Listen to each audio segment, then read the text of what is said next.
Hi everybody, I'm Yan. My topic for today is Japanese breakfast.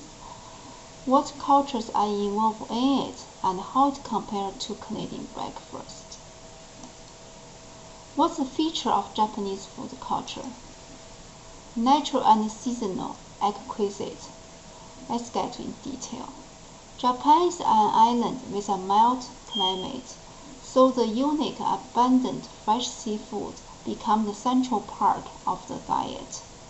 Japan is influenced by Confucianism, so the Japanese do not tend towards consumption of slaughtered livestock. The shortage of resource makes Japanese have a strong crisis sense, so they use less oil for their cooking. Japanese cuisine puts color and shape before taste. We often say Japanese dishes are eaten by eyes. The dishes, they're all like flowers. So, for the Japanese diet, the staple food, they have rice. Normally it's like white boiled rice. Noodle is kind of popular too. That's this one, soba. This one is non-Canadian staple food. We have meat, dairy products, or fish.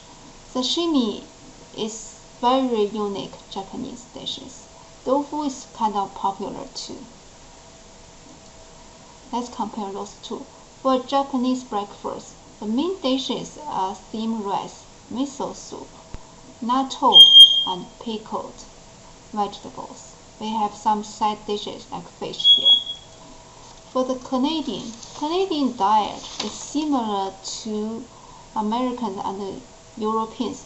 All you can see here include dairy products, greens and meat, and also vegetable and fruits. If you want home-style Canadian food, this is the one. But if you are in rush, you might just go for the simple one without lots of cooking. For the cooking method, Japanese people, besides raw food, right, they prefer roasting, boiling, and frying, but they use less oil. For the Canadian, baking, deep frying, grilling, roasting are normally being used in their cookings. For the spice, pepper and salt are all used, but I would rather say Canadian use more flavored spice than Japan. Japanese, they more use like black sesame seeds. So for the healthy factors, Japanese breakfast, for sure they are far healthier and lighter because of their original flavor. For Canadian, the way they're cooking make their like with higher calories, but they're more delicious. So here is some of the main point I would like to address. Both breakfast is a reflection of the essence of the culture.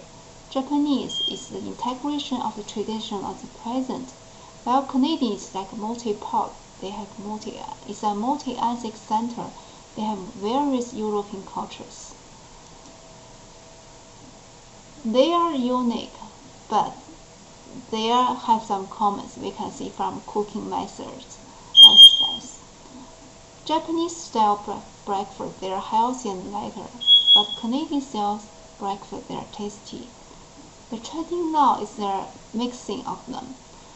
In a Japanese family here, you would see Western style breakfast and Japanese breakfast both. For the Canadian people, they are eating more healthy and lighter now. Okay, that's the end of the show. Thank you for watching.